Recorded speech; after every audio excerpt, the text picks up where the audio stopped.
Hello, co-journeyers, and welcome back to The Truth So Help Me Good. I am your host, Barbara Landry, and together we continue to explore some of the bigger questions about this journey we call life. Today, my special guest is Sally McQuillen.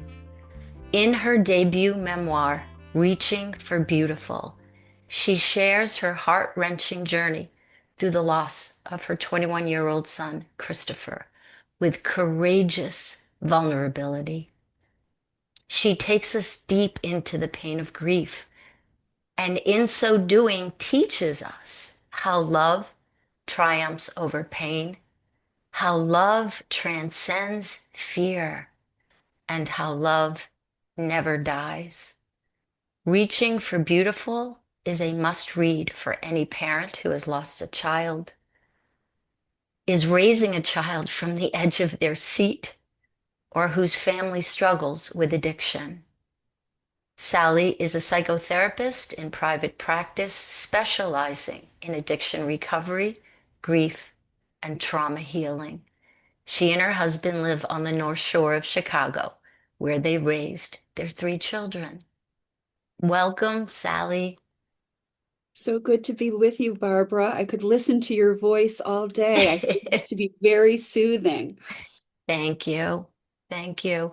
I do want to start by acknowledging the courage that it took and continues to take to have written the book and to continue to speak about your son's loss, Christopher's loss, and grief, um, and the difficulty that I think we all have with it really also to me represents the need to lean in, the need to be willing to walk through the challenge. And you show us how to do that in your book. And thank you so, so much for that. I hope to. I love the juxtaposition of the words courageous and vulnerability. And I certainly like to think I'm just naturally inclined to go deep and put things out there, but it does require some courage. And I think that it's in service of every parent who's lost a child, or even just anyone who's lost anyone, Yes. because grief is just instinctively something that we're not comfortable talking about. And so, if I can bridge a little bit of that discomfort and make it something that we can begin to address more readily, I'm happy to do that. Well, thank you. But before we go any further, it really feels important to begin by talking about Christopher. Can you tell us about him? What made him and makes him so special and the person that he is? There really is no one who remotely scratches the surface of uh, my firstborn. And of course, I'm very biased, but he had a number of traits that together um, made him so charming and endearing, a very wide open heart, um, light filled, sparkly green eyes, gorgeous, in my opinion, funny, very witty, and also a big handful, lots of energy, and all in, never not in the moment that he was in, very purely in that moment and no other. Mm, thank you. You spend a lot of time in your book talking about the whole history of your parenting of Christopher and the need you're feeling the need to protect him. How and why was wanting to protect Christopher so important to you as a mother? It's interesting. I think it was a combination of things that, he was my firstborn. I'd never done this before. but his recklessness and impulsivity and wildness and defiance, all of those qualities sort of called me into feeling the need to wrangle him differently or get a handle on him. I was not aware of the fact that I'd married a man who had severe attention deficit. I only knew that I was attracted to his also life of the party, fun loving, spirited nature. And so I shouldn't have been as surprised or as out over my skis as I was when my Christopher began running at the age of 9 months. But I was just often playing catch up. And I also, my own history comes to bear. I was the firstborn of, I have three younger brothers and two younger stepbrothers. And I also have a half brother and a half sister, all of whom are much younger than I.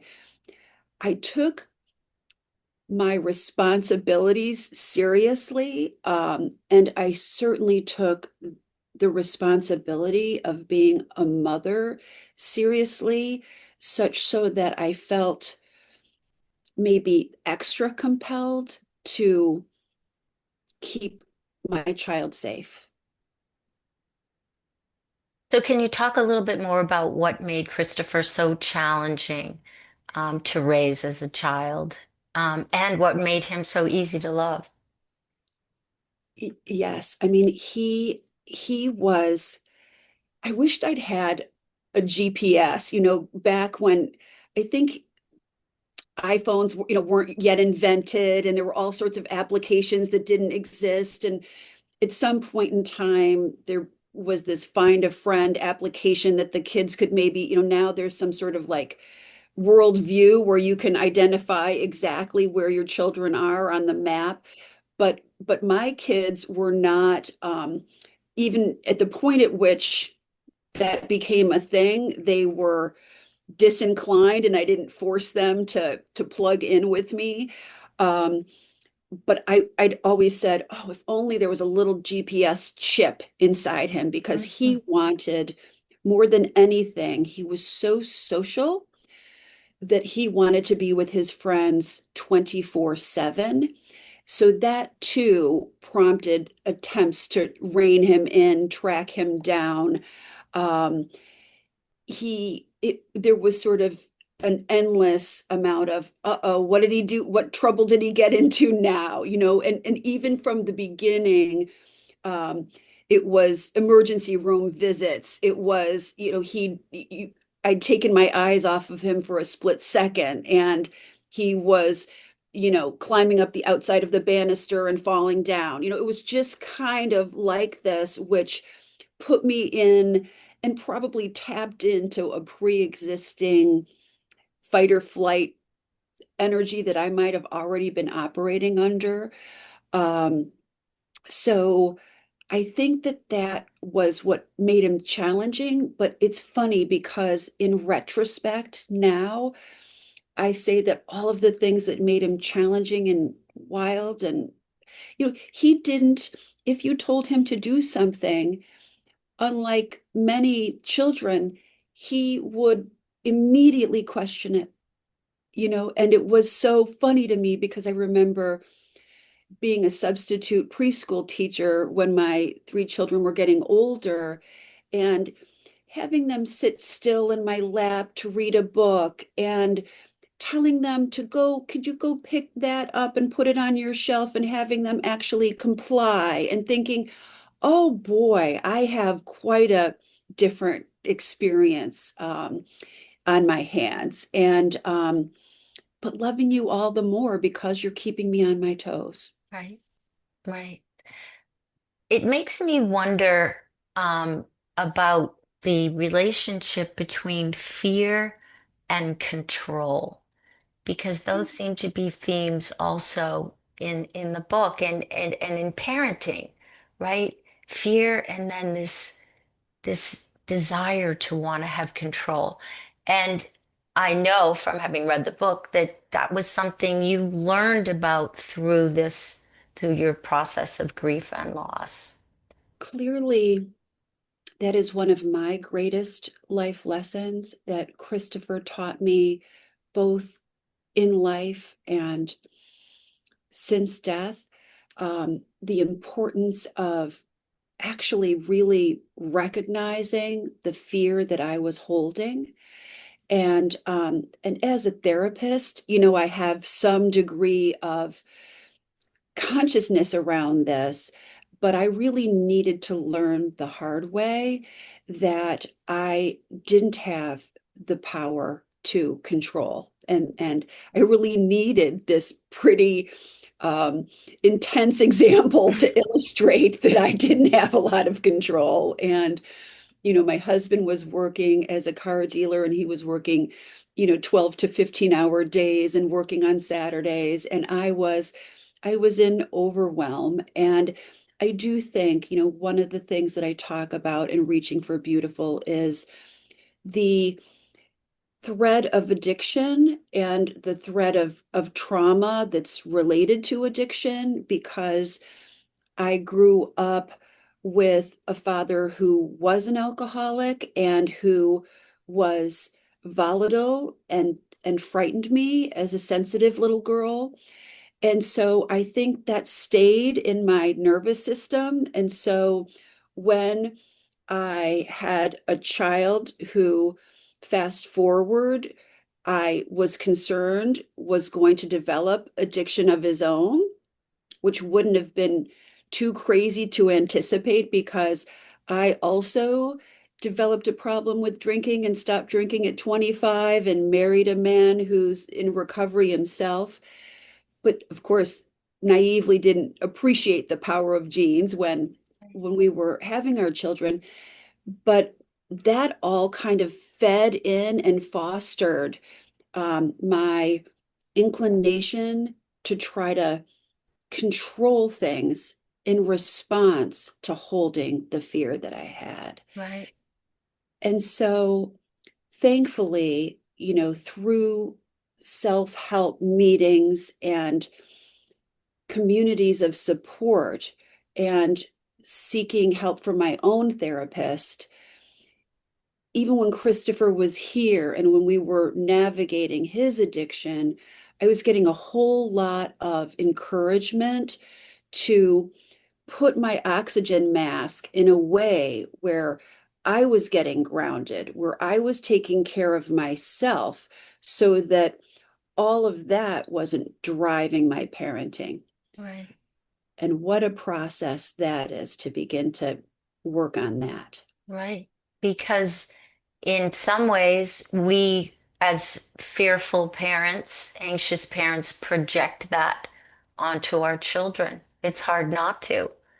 And it affects the relationship that we have with our children, which you describe in your book. I honestly, it all started to crystallize for me as I was writing this memoir, as I was reflecting on every decision that I made as Christopher's parent, because as you know, I go back, I'm speaking to my grief in the present day, and Yeah. I speak to what it's like inside the loss of a child as a mother. But I also go back and tell Christopher's life story and what it was like to raise him. And I had to look at everything I did and what I might do differently, but who knows if I had to do it over again, how much I'd be able to, Yeah. and And it try was to reconcile that. And it was really brilliant the way you did that, especially from the reader's perspective, from my perspective, because we start off at the beginning with the loss, but not really knowing much more. And then as you weave in the past with the present, it does help create a picture that at least gives more understanding, because one of the one of the difficult things about loss, any loss, is that feeling of like why, trying, wanting to make sense of it, wanting to somehow believe and have an understanding that there's something more than just the circumstance itself. And you've done that in your book. And I, it's such a thank great you. gift. I hope so because I was floundering with those questions and um, with such desperation and yearning. Mm. And I ultimately needed to come to believe that my son is now, and I do believe this, deeply present in spirit. And I don't know that I could have survived without having that sense that he is. Yes. It's almost as though I thought when I was reading this and after reflecting on it, it's almost as though the loss of him physically expanded your experience of him beyond the physical plane. It did. It did. And intriguingly, because I remember and I do write about this, the moment of seeing his body without his spirit inside it, something about that moment enlightened me. He was still beautiful physically, but his essence was no longer there. And I wanted to figure out where it had gone. Right. And somehow I think that it's sort of like he's outside me, but he's also, all that we love deeply becomes a part of us. And I really feel like he's a part of me. And I try to embody him. I try to embody his open-heartedness, especially at times when I most feel like protecting myself from any more loss or hurt. Yes. Well, I did ask him to show up today and be Did present you? and support both of us through this. Yes. Why not? Yeah, I absolutely feel like he could easily be here. And it's funny, the ways in which we can experience that knowing. For me, I am such a feeler that it's just this very intuitive felt sense. But there's certainly signs, and if I maintain an openness to those, um, it never ceases to take my breath away when they occur. So I was exercising earlier today, and a song came on, and it's Rascal Flatts' "My Wish for You." And a medium had years ago, because it's been now over 9 years since Wow. Christopher went to heaven, which is so hard to believe since time is a funny thing. Yes. But she told me that he was trying to articulate that wish to me. And so it just landed in my heart in a burst of grief Hmm. and simultaneous joy, Yes. because that's really what I now experience is the sort of synchronicity of the love and the missing. Yes. Yes, I really am fond of the word and the concept of bittersweet. Mm, That joy and sorrow are like inextricably bound together, and that we need one to experience the other, and that we can hold a space for both. We want to choose this is good, this is bad, this is right, this is wrong, and there's a space for all of that, and if we can open ourselves to that, we maybe suffer less. I don't know. I think so. I don't think I appreciated it until experiencing such utter shatteredness, Yes. that, I think it's attributable to Leonard Cohen, but this, that the light really does enter into darkness, that it's only, and so one of the things that I've found myself talking about is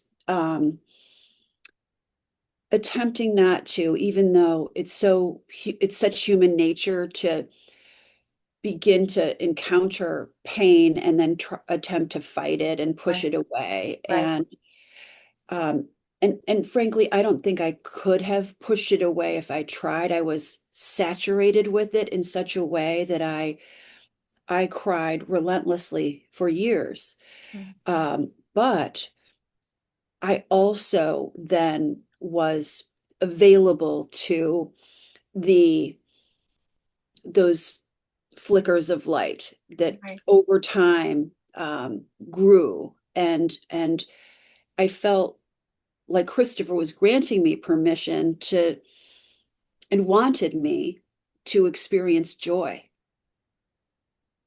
So that was important because I know other grieving parents, and I felt this way a little bit, who experienced this, oh, I'm being disloyal to my child if I happen to smile or laugh, or that kind of a yes, thing. yes, And yes. so, oh, it's complex. It really is. Hmm. Hmm.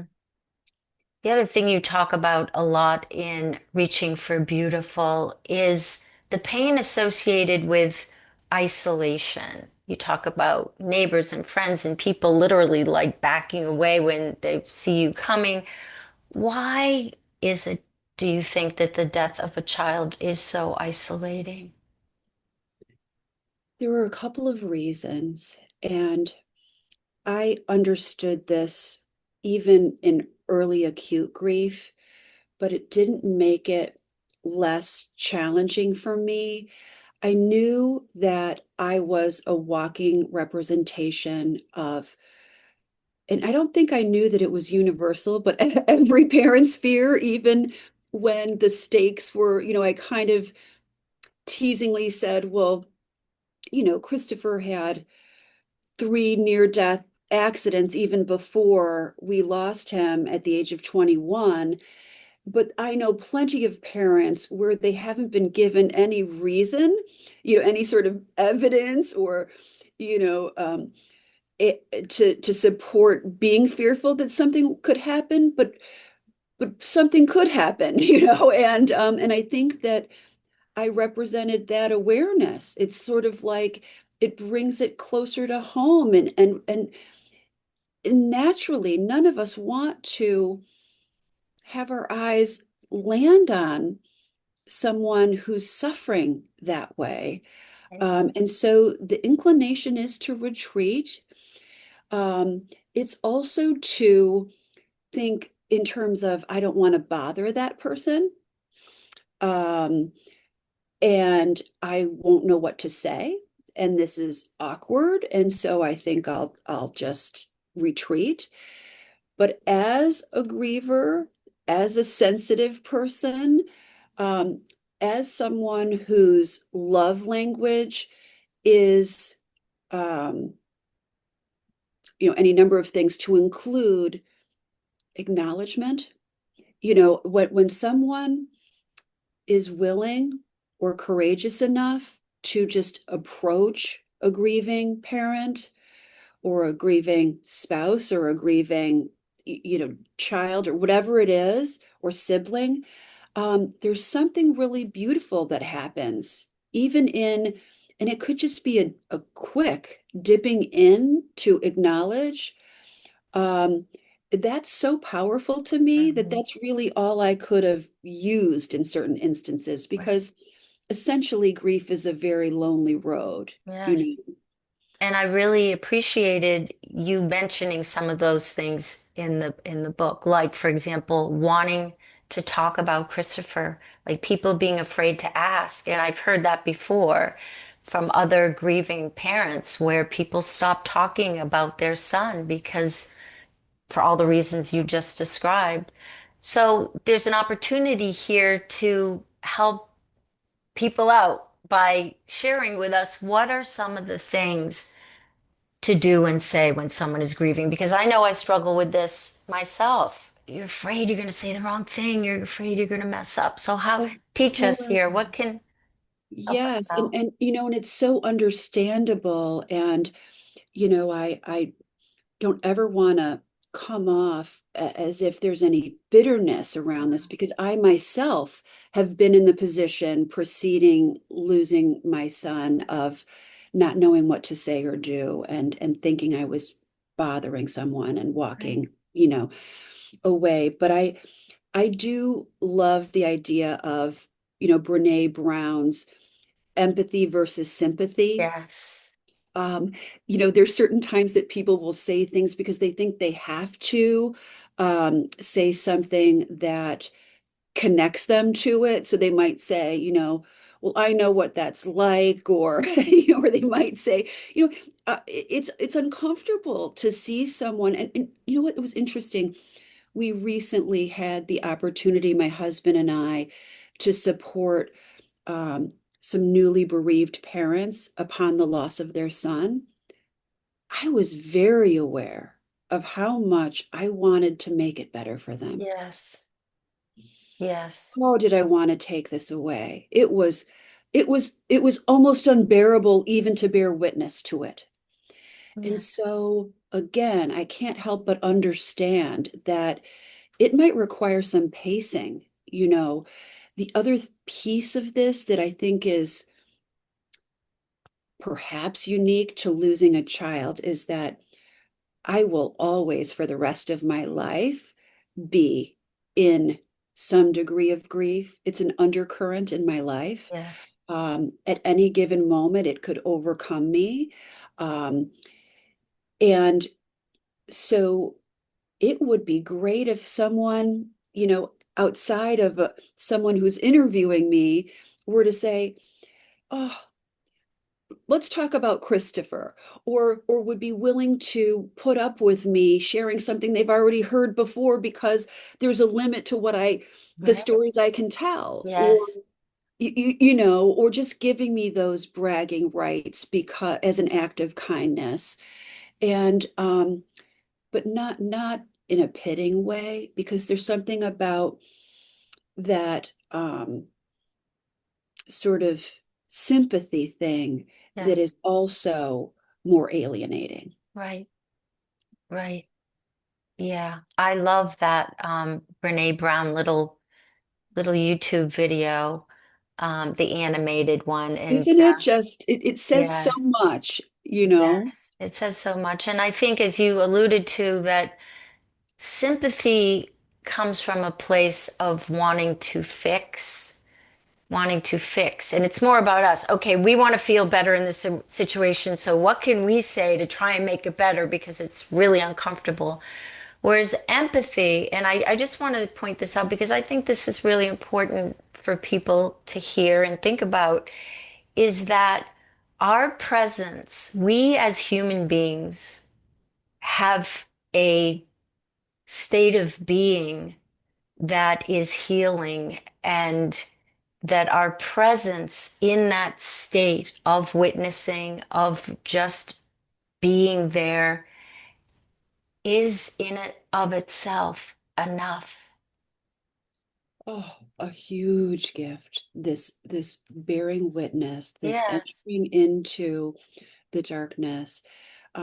It just, even like I said, for a short period or over time, right. return back and sort of not losing sight of, because what happens is even other people who loved Christopher dearly won't be don't continue to hold this pain over time, and so even those people can forget. And so if they have the grace or the generosity to return back to say, even if this happens 20 years from now, say, oh, I bet Mother's Day, or I imagine the holidays, or I imagine that his birthday, or I imagine at this moment of there could be any, there's so many unanticipated things, but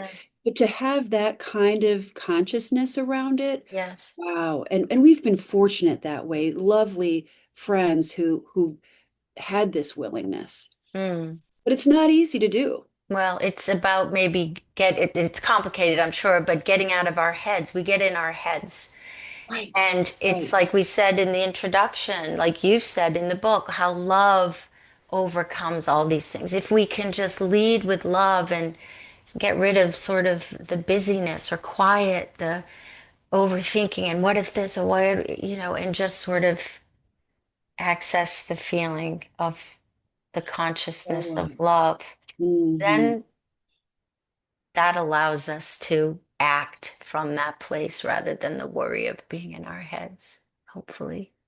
100%, as Christopher would say, Uh, only love, only love. but it's a practice, and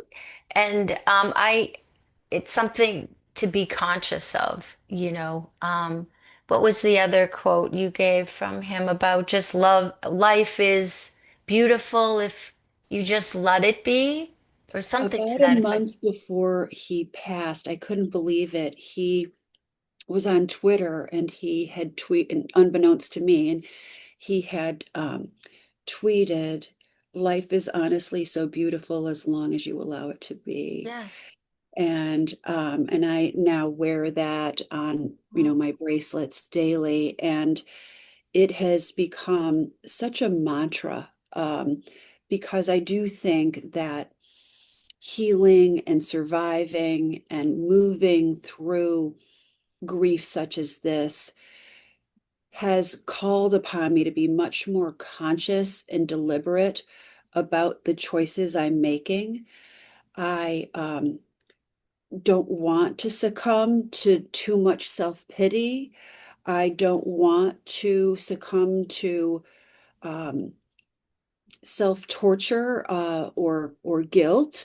I want to choose to see the beautiful, and certainly Christopher was and is beautiful. And if I can keep my eye on that, yeah.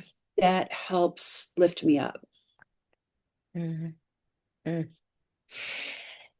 So you talk a lot about the guilt that you experienced um, during Christopher's lifetime as well as after his passing. Um, but then you move to self-forgiveness. How do you make that transition? How does one process through guilt in order to reach self-forgiveness? There's so many components to processing grief, but one of them, and an inevitable one, I think, for anyone grieving, it's so interesting to me that we experience so much powerlessness upon the loss of a loved one, that our human nature is such that we would prefer to think in terms of what we could have done, what we should have done, how we could have prevented this.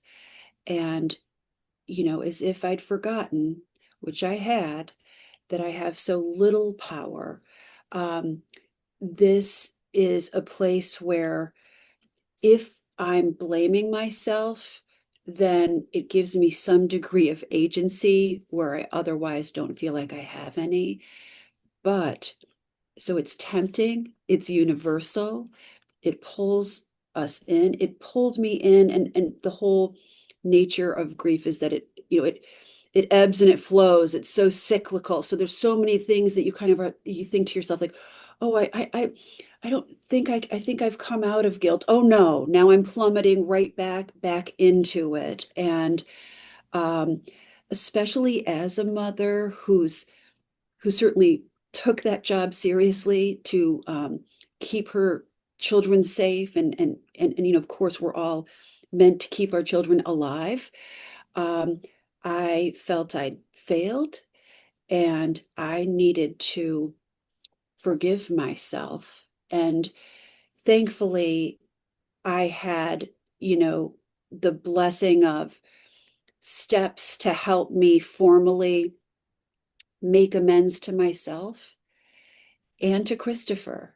And so I was able to read those direct apologies to him Yes. at his graveside, Mm-hmm. even though I know, Barbara, that he didn't need that, that he never would blame me for anything that he ever did, or for his free will. Um, but I needed to speak those words and feel through the pain of my guilt and start to let it dissipate, dissolve, and free myself from that, because that compounded my suffering. Mm-hmm. And look, it's hard enough. It's Right. hard enough without heaping it with Right. self-flagellation. Yeah.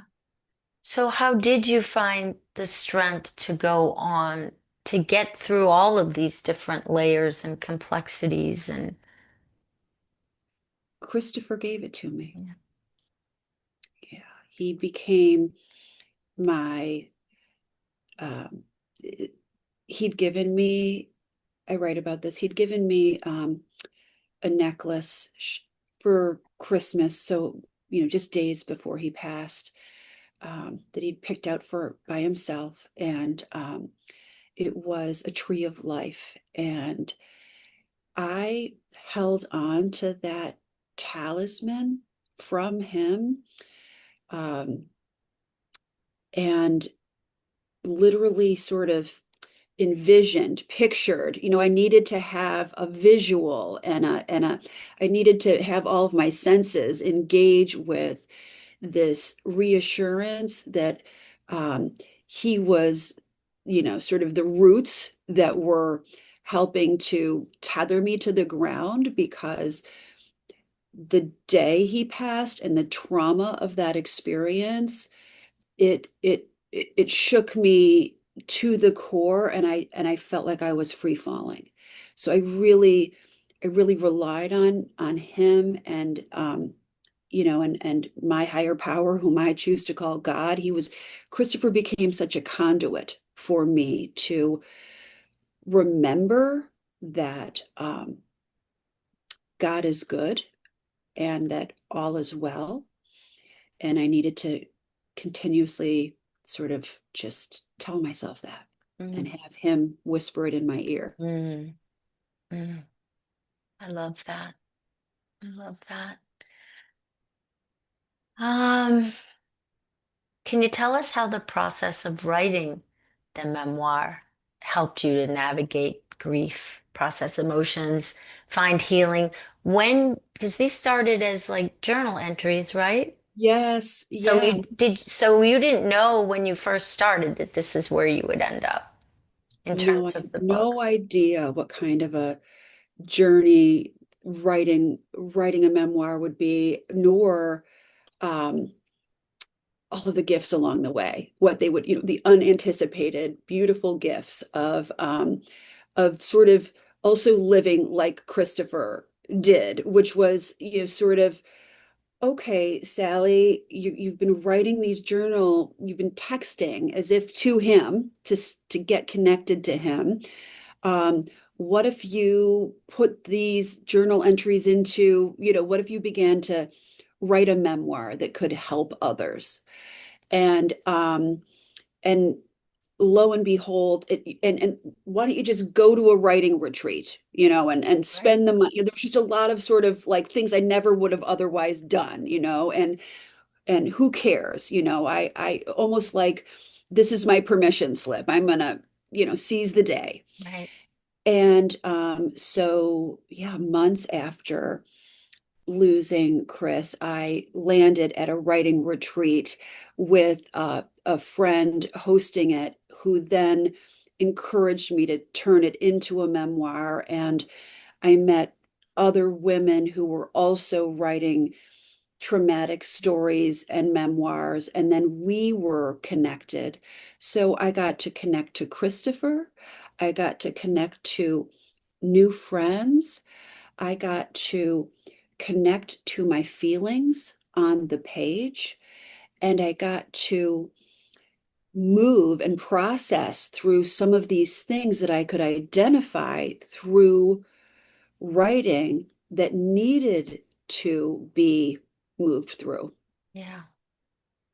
I love how when we follow our impulse, when we just take a step, even if we don't know where it's leading, that it has value and one step and then another step and another step. And to trust ourselves, to trust without knowing that it's it has value, that we're not just being crazy or silly or Yes. I mean, I love intuition and Mm, I value it so much. And I was just talking to a client of mine yesterday who was let go from her job and has this brilliant idea about what she wants to do in this next chapter of her life. And it just intuitively feels like it's divinely inspired and that she should do the footwork. And does it necessarily guarantee outcomes? mm, Not necessarily, but it's next along her path. mm, Um, and that's how I felt about this was, and being so committed to my son means that I could maintain the commitment to seeing this be something that comes out in the world. yeah. Yeah, another example where if fear entered into the picture, Right. really holds us back, keeps us from being really who we are and what we're meant to do, maybe. I've tried to apply that with my other children because I feel so certain that any decision driven by fear is not necessarily the one that's going to foster deeper connection, Mm. that really everything has to come from love. Mm. So, having said all of that, what is it that you hope that your readers will take away from the experience of reading your book? Well, of course, I hope that, for all of the readers who never got to know Christopher here on Earth, that they are lit up by touching into his bright light. But I also hope that anyone grieving feels less alone and more seen Mm. and understood. And I hope that people who haven't experienced grief such as this are will be more comfortable touching into it and supporting someone they know who does encounter a loss like this. Unfortunately, there are all too many of us who are in this position, whether it's attributable to, suicide or the opioid epidemic or accidents or illnesses. This is, and we do all die. Yeah. So this is, I think, an important conversation that to be having and one that I want to bring some hope and light to. Absolutely. You have for me. You have for me. Thank you so much. How do we get the book? Where is it available? I would love it if you go to my website, www.sallymcquillen.com, and there you can order my book wherever books are sold. Reaching for Beautiful. Fabulous. Thank you so much. What a pleasure, what a gift it has been to speak to you today, Sally. Enjoyed being with you, Barbara. Thank you. Thank you.